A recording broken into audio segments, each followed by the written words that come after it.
Hello my dear students, स्वागत है आपका अपने चैनल कला वर्ग में। आज हम लाए हैं आपके लिए कार्टून से संबंधित वीडियो जो क्लास 12th के लिए महत्वपूर्ण रहेगी। चलिए हम स्टार्ट करते हैं। देखिए बच्चों, ये टाइटैनिक जहाज़ दिखाया गया है। आपकी पुस्तक का ही कार्टून है ये एक, और इससे संबंधित पहला प्रश्न है, यूरोपीय संघ ने किस वर्ष एक साझा संविधान बनाने का असफल प्रयोग किया? देखिए, सन 2003 में यूरोपीय संघ ने एक साझा संविधान बनाने की असफल कोशिश की थी। संविधान बनाने की कोशिश की थी लेकिन वो असफल रहा। प्रश्न नंबर 2 है, चित्र में कार्टूनिस्ट ने यूरोपीय संघ को टाइटैनिक जहाज के रूप में क्यों दिखाया है? तो देखिए, जिस तरह विशाल जहाज टाइटैनिक डूबकर नष्ट हो गया था, उसी प्रकार 2003 में यूरोपीय संघ के सदस्यों द्वारा एक साझा संविधान बनाने का जो नाकाम प्रयास किया गया था, संविधान और जहाज दोनों ही अपनी अपनी मंजिल को प्राप्त नहीं कर सके। इसी को लक्ष्य करके कार्टूनिस्ट ने यूरोपीय संघ टाइटैनिक जहाज के रूप में दिखाया, क्योंकि दोनों ही अपने लक्ष्य को हासिल नहीं कर पाए थे। अगला प्रश्न है हमारा, कार्टून में दिखाई देने वाले कितने सितारे हैं? इनकी संख्या किस बात का प्रतीक है? तो देखिए, कार्टून में जो है हमारे कितने सितारे दिखाए गए हैं? 12 सितारे दिखाए गए हैं। कार्टून में 12 सितारे दिखाए गए हैं। झंडे में यह संख्या यूरोपीय संघ के प्रारंभिक 12 सदस्य राष्ट्रों की संख्या के साथ साथ सितारों का घेरा लोगों की एकता और मेल मिलाप का प्रतीक भी है। अगला प्रश्न है, यूरोपीय संघ की मुद्रा का नाम बताइए। इस संघ के प्रतीकों के नाम बताइए। देखिए, यूरोपीय संघ की मुद्रा का नाम आपको बहुत अच्छे से पता है, यूरो है। यूरोप में 12 की संख्या को पारंपरिक रूप से पूर्णता, समग्रता और एकता का प्रतीक माना जाता है। इसके प्रतीक है, देखिए, यूरोपीय संघ के साझा झंडा, साझा गान, साझा स्थापना दिवस और साझी मुद्रा यूरो। ये होता है हमारा ये कार्टून कंप्लीट। अब हम नेक्स्ट कार्टून की तरफ चलते हैं। देखिए, ये रहा एक और झंडा आ गया है। प्रश्न है कि चित्र में किस का झंडा दिखाया गया है? देखिए, अभी अभी हम पढ़ के आए हैं 12 सितारे, और ये 12 सितारों वाला ही झंडा है। ठीक है, तो ये हमारा किसका झंडा है? ये यूरोपीय संघ का झंडा है। अगला प्रश्न है, चित्र में सोने के रंग के सितारों का घेरा किसका प्रतीक है? तो सोने के रंग के सितारों का घेरा यूरोप के लोगों की एकता और मेल मिलाप का प्रतीक है। अभी अभी हमने पढ़ा है। अगला प्रश्न है, चित्र में 12 सितारों का क्या महत्व है? देखिए, इसमें 12 सितारे हैं क्योंकि 12 की संख्या को यूरोप में पारंपरिक रूप से पूर्णता, समग्रता और एकता का प्रतीक माना जाता है, इसलिए इसमें 12 सितारे दिखाए गए हैं। हमारा अगला जो झंडा है, एक और झंडा आ गया। देखिए, चित्र में किसका झंडा दिखाया गया है? देखिए, ये धान की बालियों वाला किसका झंडा है? आसियान का झंडा है ये। अगला प्रश्न है, चित्र में धान की 10 बालियां किसका प्रतिनिधित्व करती है? तो आसियान के प्रतीक चिन्ह में धान की 10 बालियां दक्षिण पूर्व एशिया के 10 देशों को इंगित करती है, जो आपस में मित्रता और एकता के धागे से बंधे हैं। अगला प्रश्न है, बाहरी गोल घेरा वृत्त किसका प्रतीक है? तो बाहरी गोल घेरा वृत्त जो है वो आसियान की एकता का प्रतीक है, कि सारे देश जो है वो एक है। ये हमारा नेक्स्ट कार्टून आ जाता है। एक मिनट बच्चों, ये हमारा अगला कार्टून है। निम्न चित्रों को देखकर उनके नीचे दिए गए प्रश्नों के उत्तर दीजिए। देखिए, ये लड़की कह रही है कि हम पश्चिमी संस्कृति से क्यों डरते हैं? क्या हमें अपनी संस्कृति पर विश्वास नहीं है? दूसरा लड़का कहता है, यह बात तो सही है कि कभी कभी मुझे नए गीत अच्छे लगते हैं। क्या हम आपको थोड़ा नृत्य करना क्या हम सबको थोड़ा नृत्य करना अच्छा नहीं लगता? भले ही बजाई जा रही धुन पर पश्चिमी संगीत क्यों ना बज रहा हो, या संगीत का असर क्यों ना हो। फिर लड़की कहती है, बहुत से नेपाली मजदूर काम करने के लिए भारत आते हैं। क्या यह वैश्वीकरण है? देखिए, तीनों के प्रश्न हैं अलग अलग। चलिए प्रश्न उत्तर देख लेते हैं। उपरोक्त तीनों चित्रों में किन तथ्यों का पता चलता है? तो ऑप्शन दिए गए हैं वैश्वीकरण के प्रभाव, वैश्वीकरण का विरोध और पश्चिमीकरण। देखिए ये है वैश्वीकरण का प्रभाव। म्यूजिक के ऊपर पड़ रहा है, लोग जो है एक स्थान से दूसरे स्थान पर जा रहे हैं, है ना, और संस्कृति दिखाई है, संस्कृति पर प्रभाव पड़ रहा है। अगला प्रश्न है, प्रश्न नंबर 2 है वैश्वीकरण चित्रगाह में वैश्वीकरण के कौन सा पहलू प्रकट किया गया है? तो चित्रगाह में वैश्वीकरण के पहलू सेवाओं के प्रभाव को प्रकट करते हैं। सेवाओं के वैश्वीकरण का यह रूप बताता है कि कोई भी किसी देश में जाकर सेवाएं प्रदान कर सकता है तथा आर्थिक उन्नति कर सकता है। प्रश्न नंबर 3 है चित्रकार तथा खाब वैश्वीकरण के किस प्रभाव को प्रदर्शित कर रहे हैं तथा इनसे क्या पता चलता है? चित्रकार और खाब वैश्वीकरण का सांस्कृतिक प्रभाव प्रदर्शित कर रहे हैं। चित्रकार में संस्कृति के समृद्ध रूप को प्रकट कर रहा है।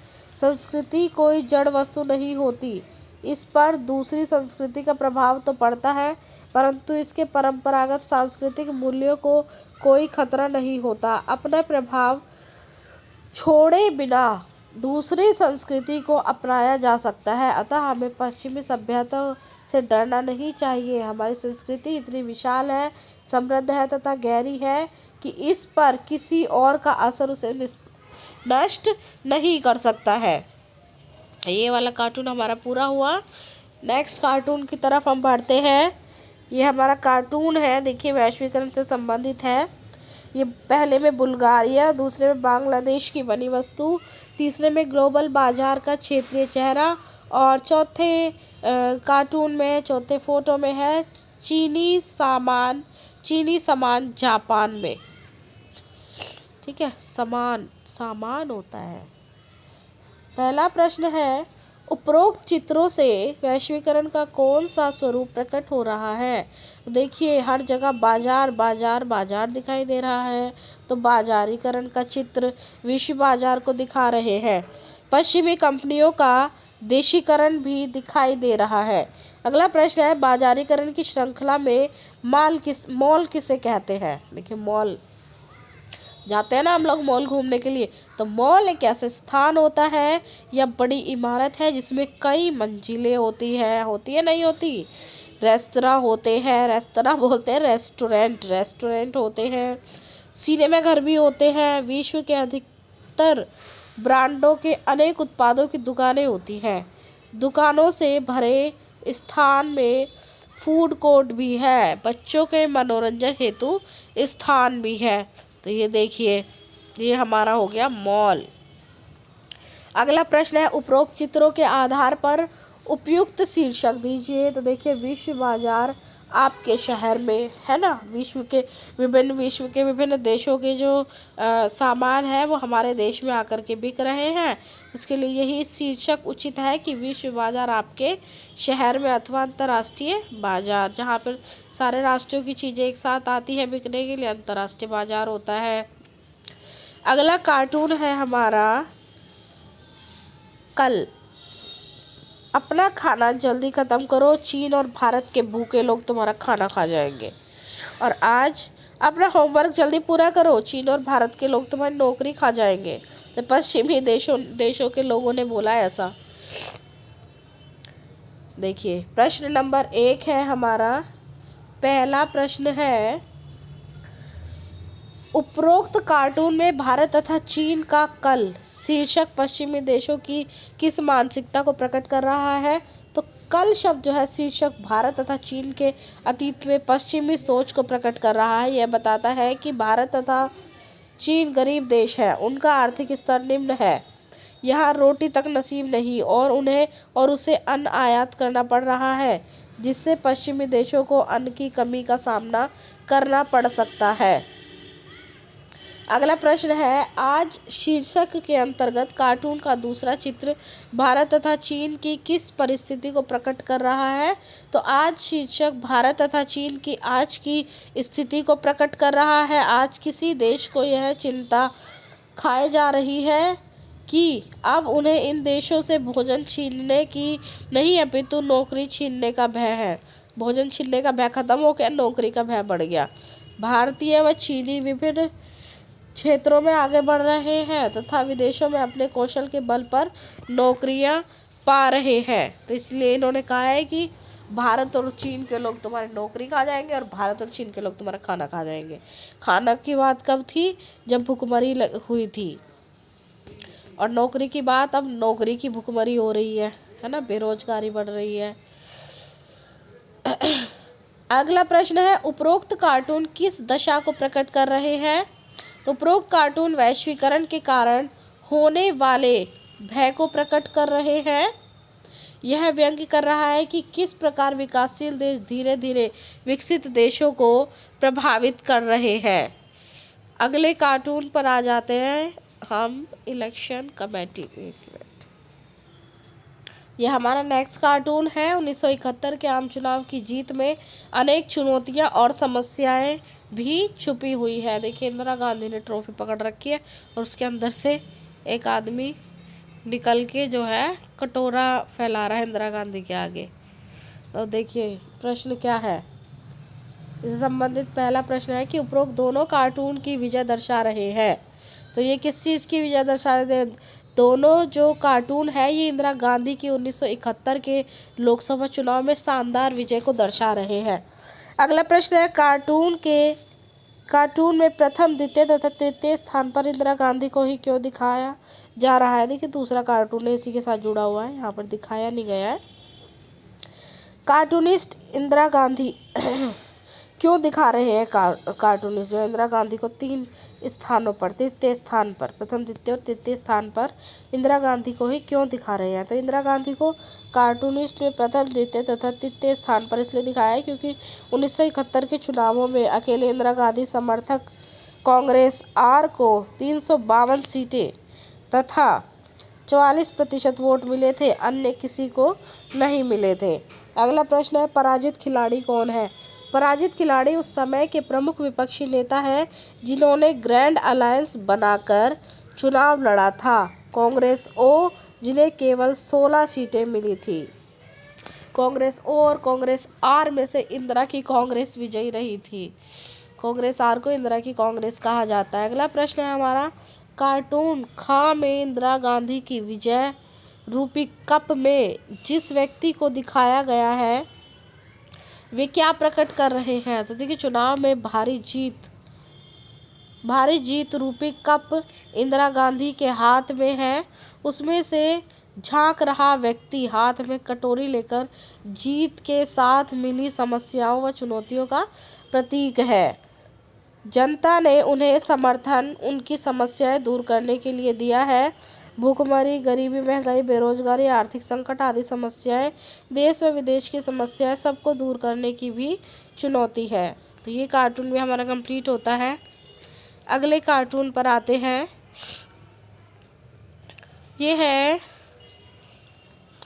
सेना ने स्वर्ण मंदिर पर आक्रमण क्यों किया? देखिए, कुछ सिख चरमपंथियों ने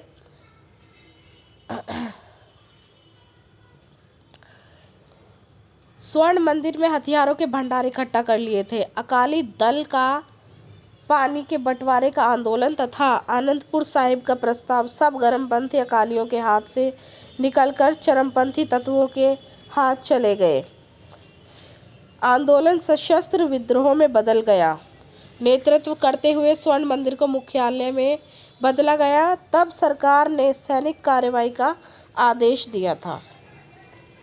ठीक है, क्योंकि आनंदपुर साहिब में जो है उन्होंने अपने शस्त्रों जो है सैनिक अड्डे बना लिए थे, वहाँ पर उन्होंने अपने जो हथियारों को इकट्ठा करना शुरू कर दिया था, इसीलिए स्वर्ण मंदिर पर आक्रमण किया गया था। अगला प्रश्न है, सैनिक आक्रमण का कोड नाम क्या था? तो ये ऑपरेशन ब्लू स्टार। सैन्य कार्रवाई के क्या परिणाम हुए? देखिए, बहुत खतरनाक परिणाम रहे थे। सैन्य अभियान में उग्रवादियों को मार दिया गया, गिरफ्तार किया गया, स्वर्ण मंदिर को स्वतंत्र कराया गया।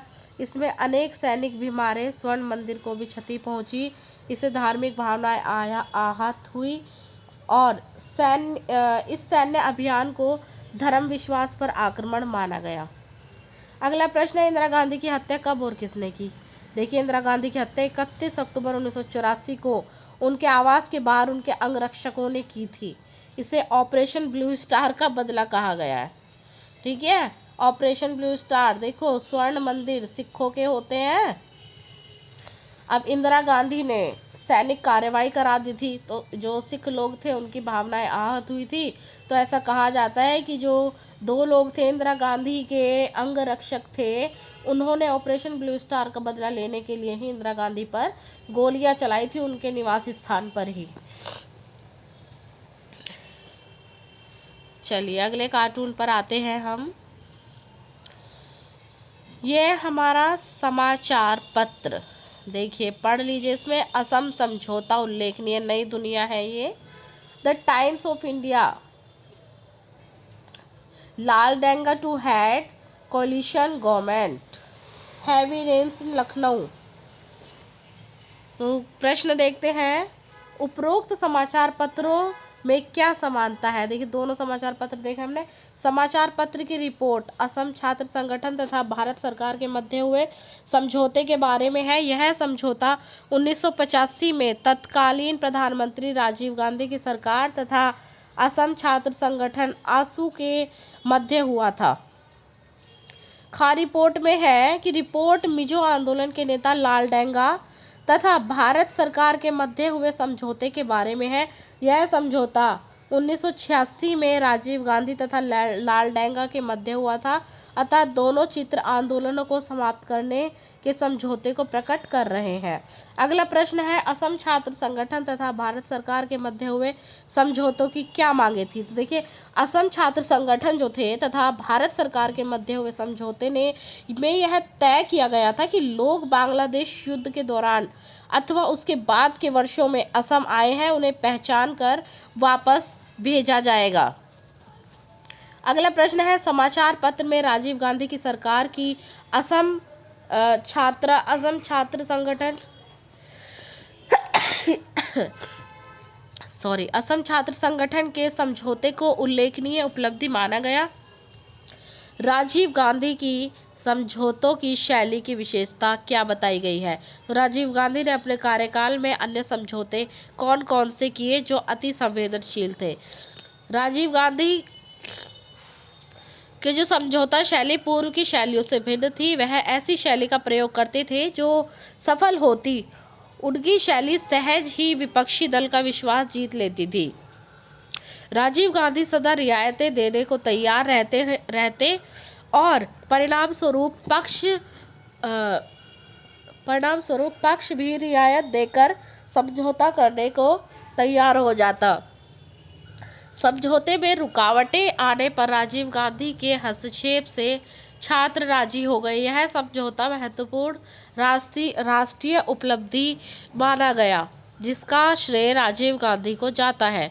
उन्होंने मिजोरम के नेता लाल डेंगा से समझौता किया, जो 1959 से सुलग रहा था और 1986 में समझौते के बाद हल हुआ। पंजाब समझौते का श्रेय भी उन्हीं को जाता है। किसको? राजीव गांधी को। अब ये हमारा अगला कार्टून आ गया है।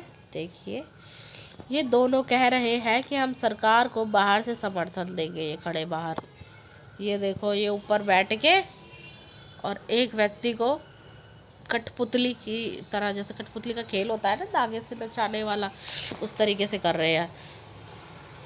प्रश्न है हमारा, 1989 में गठबंधन सरकार बनाने में राष्ट्रीय मोर्चे को समर्थन किन दलों ने दिया था? तो देखिए, कांग्रेस को 1989 में चुनावी हार से राष्ट्रीय मोर्चे को भाजपा तथा वाम मोर्चे ने समर्थन दिया था।